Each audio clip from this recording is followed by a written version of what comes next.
Hey dear friends, welcome back to our YouTube channel Learners Square। तो देवी अहिल्या विश्वविद्यालय यानी कि DAVV की एग्जामिनेशन 21 मार्च से शुरू होने वाली है और इसमें हम आज डिस्कस करने वाले हैं मैथमेटिक्स का पेपर नंबर 1। और इस वीडियो में हम लेके आए हैं पेपर नंबर 1 यानी कि linear algebra and numerical analysis के कुछ इम्पोर्टेंट क्वेश्चन, जहां पर हम हर यूनिट से कुछ 4-5 क्वेश्चन को करेंगे डिस्कस। और इनसे रिलेटेड जो टॉपिक्स हैं उनसे उनका कंप्लीट वीडियो हमारे यूट्यूब चैनल पर ऑलरेडी अपलोड किया जा चुका है, जिसको हमने बहुत अच्छे से पढ़ा था। अगर आप लोगों ने उन वीडियोस को नहीं देखा है तो चैनल पर विजिट कीजिए। अलग से एक सेपरेट प्लेलिस्ट बनी हुई है, उस पर जाएं और वीडियोस को देख लें इनके सॉल्यूशंस के लिए। फिर भी अगर आपको इन क्वेश्चंस में किसी भी क्वेश्चन पे प्रॉब्लम आती है जिन्हें समझना है, कमेंट सेक्शन में जाइए, कमेंट पर लिख डालिए और जैसे ही पॉसिबल होगा आपको इस पे रिलेटेड जो है किसी भी क्वेश्चन पे रिलेटेड वीडियो आपको मिल जाएगा। वैसे फिलहाल प्लेलिस्ट पर आपको सारे क्वेश्चन, जो भी क्वेश्चन यहाँ पर मैं बता रहा हूँ, सारे क्वेश्चंस के सॉल्यूशन वहाँ पर टॉपिक वाइज वेक्टर स्पेस और न्यूमेरिकल एनालिसिस के नाम से वीडियोस बने हुए हैं, जहाँ पर हमने बहुत डिटेल में पूरे टॉपिक को कवर किया हुआ है। वीडियो को अंत तक देखिएगा। वीडियो अच्छा लगे तो लाइक कर दीजिएगा, कमेंट कर दीजिएगा और अपने दोस्तों को ज़रूर से ज़रूर शेयर भी कर दीजिएगा, ताकि उन तक भी ये इम्पॉर्टेंट क्वेश्चन पहुंच जाएं। तो वेरी फर्स्ट क्वेश्चन जो है लीनियर अलजेब्रा से है और ये क्वेश्चन क्या है, the set of all ordered n tuples. ये एक वेक्टर स्पेस बनाता है और ये हमें प्रूफ करके बताना रहेगा। तो 12 प्रॉपर्टीज़ यहाँ पर हमें सेटिस्फाई करके बताना है। नेक्स्ट वेक्टर स्पेस की जनरल प्रॉपर्टीज़ हैं, जिसमें कि first property, second property, third property बहुत ही ज़्यादा पूछी जाती है। थर्ड और फोर्थ कंबाइन होके पूछी जाती है।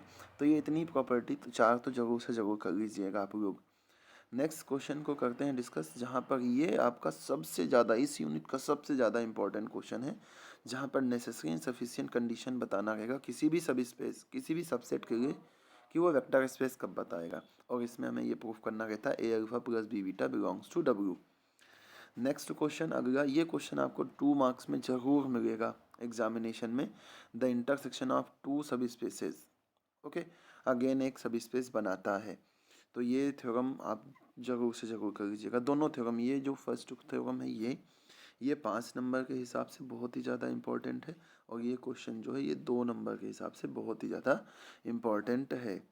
चलते हैं नेक्स्ट क्वेश्चन पे, जहाँ पर हम नेक्स्ट थ्योरम का जो स्टेटमेंट है वो ये है कि अगर W1 और W2 दो सब स्पेसेस हैं किसी वेक्टर स्पेस V के, तो W1 प्लस W2 भी सब स्पेस होगा और ये आपको प्रूफ करके बताना रहेगा। यूनियन ऑफ टू सब स्पेसेस इज अगेन अ सब space if and only if it one is contain in other. तो ये थ्योरम भी बहुत ही ज़्यादा इम्पोर्टेंट है, इसको जरूर कर लीजिएगा। नेक्स्ट आते हैं, तो यहाँ पर कुछ डेफिनेशंस हैं जो 2 मार्क्स में आपसे पूछी जा सकती है, जैसे कि लीनियरली डिपेंडेंट है, लीनियरली इंडिपेंडेंट है, बेसिस है। तो ये सारी थ्योरम्स, ये सारे जो टर्म्स हैं यानी कि डेफिनेशंस हैं, इन्हें जरूर से जरूर करिएगा। नेक्स्ट है any subset of linearly independent set is linearly independent. ये थ्योरम 2 मार्क्स में पक्का आ सकती है। नेक्स्ट एक लीनियरली इंडिपेंडेंट प्रूफ करना है हमें। तो इसमें अल्फ़ा 1 इक्वल्स टू 1 2 3 दिया है, अल्फ़ा 2 अल्फ़ा 3 अल्फ़ा 4 कुछ इस तरीके से दिया। तो हमें लीनियरली डिपेंडेंट या इंडिपेंडेंट प्रूफ करना है। नेक्स्ट क्वेश्चन पर आते हैं और यहाँ पर कुछ लीनियरली इंडिपेंडेंट डिपेंडेंट प्रूफ करना है। कुछ सिलेक्टेड क्वेश्चन, जैसे फर्स्ट वाला क्वेश्चन कर लीजिए, सेकंड वाला कर लीजिए, थर्ड वाला कर लीजिए। बस ओनली इतने क्वेश्चन तो जरूर से जरूर कर लीजिएगा। नेक्स्ट आ जाते हैं जहाँ पर हम बेसिस की डेफिनेशन सीखेंगे। तो बेसिस की डेफिनेशन भी आपसे 2 मार्क्स में पूछी जा सकती है। और अगली जो थ्योरम है वो है एग्जिस्टेंस थ्योरम है, जो कि बहुत ही ज़्यादा इम्पॉर्टेंट है 5 मार्क्स के लिए। ओके, अब आपको एग्जिस्टेंस थ्योरम दे के नहीं रखेंगे, आपको ये स्टेटमेंट मिलेगा, there exist a basis for each finite dimensional vector space. और ऐसे ही डायमेंशन थ्योरम भी है, जिसे हम इनवेरिएंस थ्योरम के नाम से भी जानते हैं। तो इसमें ये थ्योरम भी बहुत ही ज़्यादा इम्पोर्टेंट है और यहाँ पर स्टेटमेंट ही देखने को मिलेगा आपको एग्जामिनेशन में कि वी कोई वेक्टर स्पेस है, then any two subspaces of V have same number of element. Okay, next चलते हैं। और ये एक थ्योरम जो कि डायरेक्ट सम पर बेस्ड है, ये भी बहुत ही ज़्यादा इंपॉर्टेंट है। अगली थ्योरम पर आ जाते हैं जो कि डायमेंशन पर बेस्ड है लीनियर सम के, तो जरूर कर लीजिएगा। अगला जो क्वेश्चन है इसमें बेसिस प्रूफ करना है, यानी कि बेसिस प्रूफ करने के लिए फिर से इस लीनियर स्पान बताना पड़ेगा आपको और लीनियरली इंडिपेंडेंट बताना पड़ेगा। नेक्स्ट क्वेश्चन भी बेसिस पर ही बेस्ड है। ये एक क्वेश्चन तो आपको बेसिस बताने के लिए प्रूफ करने के लिए जरूर मिलेगा एग्जामिनेशन में। और अगली जो थ्योरम है वो डायमेंशन है कोसेंट स्पेस का, जरूर करके जाएं ये थ्योरम, मोस्ट इम्पॉर्टेंट। और ऐसे ही अगली आगे पढ़ते चलते हैं तो यूनिट 2 पे आ जाएंगे जो कि लीनियर ट्रांसफॉर्मेशन है। और लीनियर ट्रांसफॉर्मेशन की डेफिनेशन ज़रूर याद करके जाना है हमें। अगला कुछ प्रॉपर्टीज़ है लीनियर ट्रांसफॉर्मेशन की, जहाँ पर फर्स्ट प्रॉपर्टी सेकंड प्रॉपर्टी जरूर से ज़रूर पूछी जाती है। फिर रेंज क्या होता है किसी लीनियर ट्रांसफॉर्मेशन का, कर्नेल क्या होता है, नल स्पेस क्या होता है, नलिटी क्या होती है, रैंक क्या होती है, ये सारी चीज़ें आपको करके जाना है। और नेक्स्ट 2 नंबर के हिसाब का क्वेश्चन है, the kernel of a homomorphism is a सब स्पेस। ओके, कर्नेल सब स्पेस होता है। और ऐसे ही जो हमारा इमेज सेट होता है यानी रेंज का सेट होता है वो भी सब स्पेस बनाता है। ये थ्योरम इम्पोर्टेंट है। और ये थ्योरम भी इम्पोर्टेंट है जहाँ से हमें प्रूव करना रहेगा two finite dimensional vector space over the same field are isomorphic if and only if they are of same dimension. और अगली थ्योरम पर आते हैं जो कि इम्पोर्टेंट थ्योरम है कि वी एफ जो है वी एन एफ के क्या होता है, आइसोमॉर्फिक होता है। नेक्स्ट क्वेश्चन जो है सबसे ज़्यादा इम्पोर्टेंट क्वेश्चन है सेकेंड यूनिट की, जहाँ पर v बाई के को आइसोमॉर्फिक बताना है यू के। और पक्का है छपने वाली जो थ्योरम है वो ये थ्योरम है। ये क्या है, ये छपेगी आपके एग्जामिनेशन में, पक्का है। रैंक नलिटी थ्योरम है।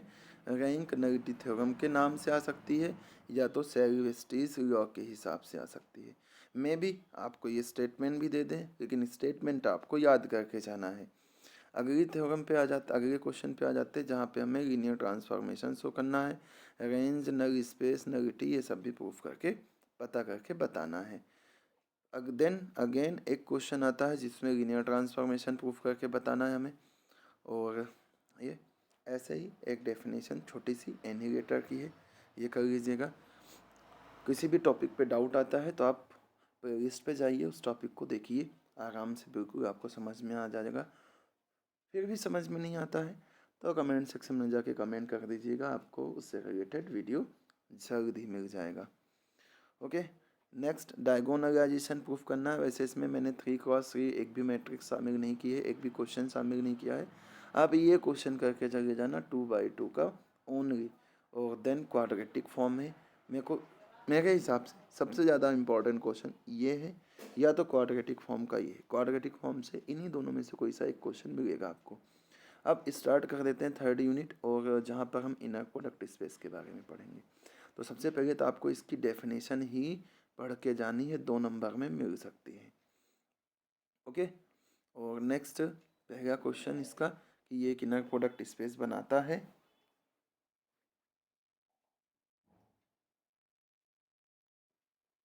फिर नेक्स्ट क्वेश्चन पर आ जाते हैं, नॉर्म को डिफाइन करना है।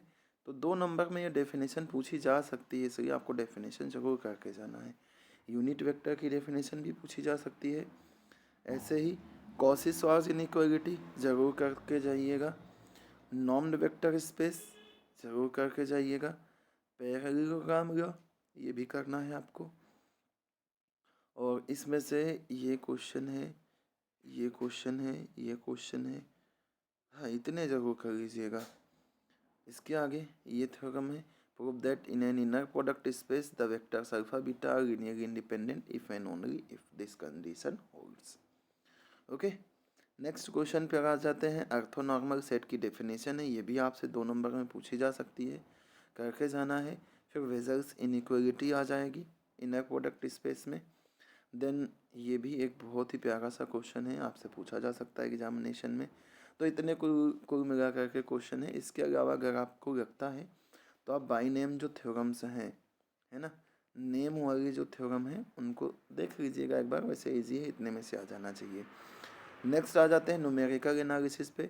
तो न्यूमेरिकल एनालिसिस में मैं पर्टिकुलर क्वेश्चन कुछ एक एक दो दो दे रहा हूँ, लेकिन आप उसका मेथड समझ लीजिएगा, क्योंकि यहाँ पे न्यूमेरिकल एनालिसिस में आपको चेंज हुआ क्वेश्चन मिल सकता है।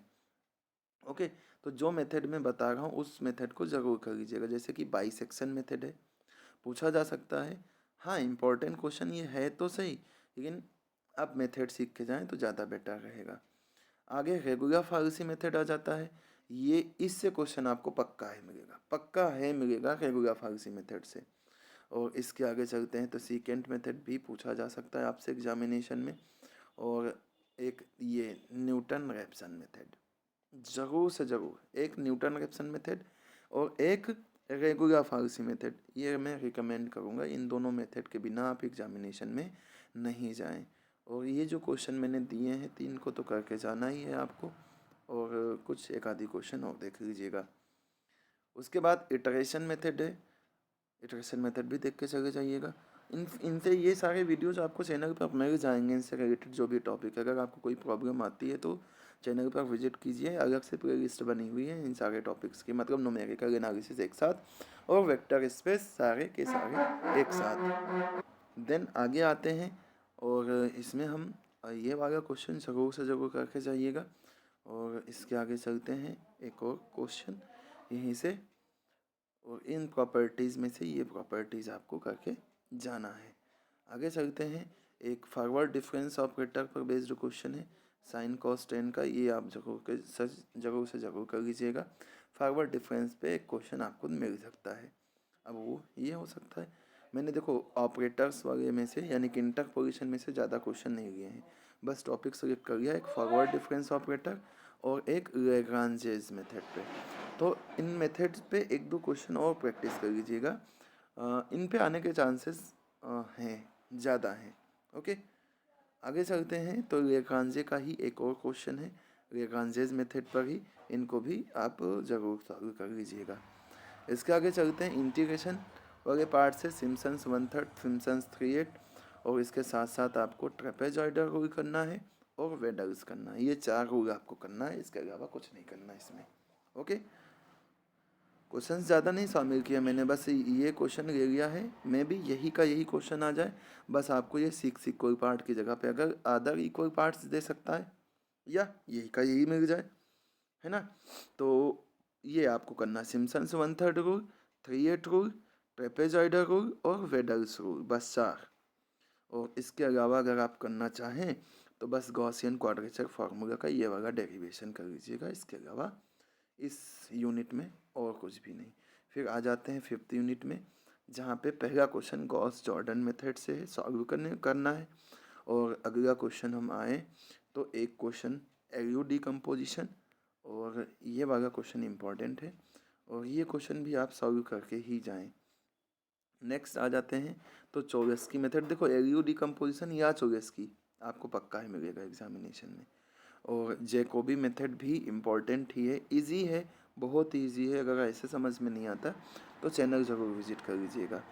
और फिर गॉस सीडर मेथड ज़रूर करके जाएं। गॉस सीडर मेथड पे एक क्वेश्चन आपको मिलेगा, मे बी इन्हीं दोनों में से कोई मिल जाए। ओके, आगे चलते हैं तो रिलैक्सेशन मेथड लास्ट टाइम जब पेपर हुआ था तो वहाँ पर पूछा गया था, तो इसको भी हम मिस नहीं कर सकते। एक क्वेश्चन ज़रूर प्रैक्टिस करके जाना इस पर। और फिर आ जाते हैं आइलर, यहाँ पर भी हम मेथड को ही डिस्कस करेंगे, पक्का नहीं है, क्योंकि थोड़ा सा क्वेश्चन चेंज कर देते हैं या एच की वैल्यू चेंज कर देते हैं, पॉइंट्स चेंज कर देते हैं, पूरा का पूरा सम बदल जाता है। तो आपको करके जाना है, मेथड सीख के जाएंगे तो ज़्यादा बेटर रहेगा। ओके, ये क्वेश्चन भी इम्पॉर्टेंट है। देन इसके आगे चलते हैं तो रुंजेस मेथड पे आप सम करके देख लीजिएगा, यही सम प्रैक्टिस कर लीजिएगा, आपको आ जाएगा। फिर यहाँ से जो छपने वाला टॉपिक है वो ये है, ठीक है, ये छपेगा, क्या करेगा, छपेगा। कौन छपेगा, रुंजे कट्टा मेथड छपेगा, है ना। मेथड बता रहा हूँ, सब नहीं बता रहा हूँ, सब हो सकता है यही का यही आ जाए, लेकिन गुंजे कुत्ता मेथड पे गुंजे कट्टा मेथड पर आपको ज़रूर देखने को मिलेगा। सम आर के मेथड बोलता हूँ ऐसे में वीडियोस देख लीजिएगा। और आर के मेथड पे एक और ये क्वेश्चन है, ये भी पूछा जा सकता है, ठीक है, वो या फिर ये आर के मेथड आएगा, पक्का है आएगा, ज़रूर पढ़ के जाना। और इसके आगे चलते हैं, देखो क्वेश्चन है सही इसी मेथड पर बेस्ड है, ये कर लीजिएगा। और देन ये आपके इतने इम्पॉर्टेंट क्वेश्चन है। इसके अलावा आप चाहें तो प्रेडिक्टर करेक्टर जो मेथड है ना, प्रेडिक्टर और करेक्टर, इनको करके जाएं। और इतना क्वेश्चन एटलीस्ट आप ज़रूर से ज़रूर सॉल्व करके जाएं, पक्का है आपका पेपर इसी में से बनने वाला है। Okay, all the best for your examination. Video अच्छा लगा हो तो वीडियो को लाइक कर दीजिएगा, कमेंट कर दीजिएगा, अपने दोस्तों को शेयर ज़रूर कर दीजिएगा ताकि उनको भी ये वीडियो मिल जाए। चैनल को सब्सक्राइब कर लीजिएगा और शेयर करना मत भूलिएगा। ओके, थैंक यू वीडियो देखने के लिए, बाय बाय।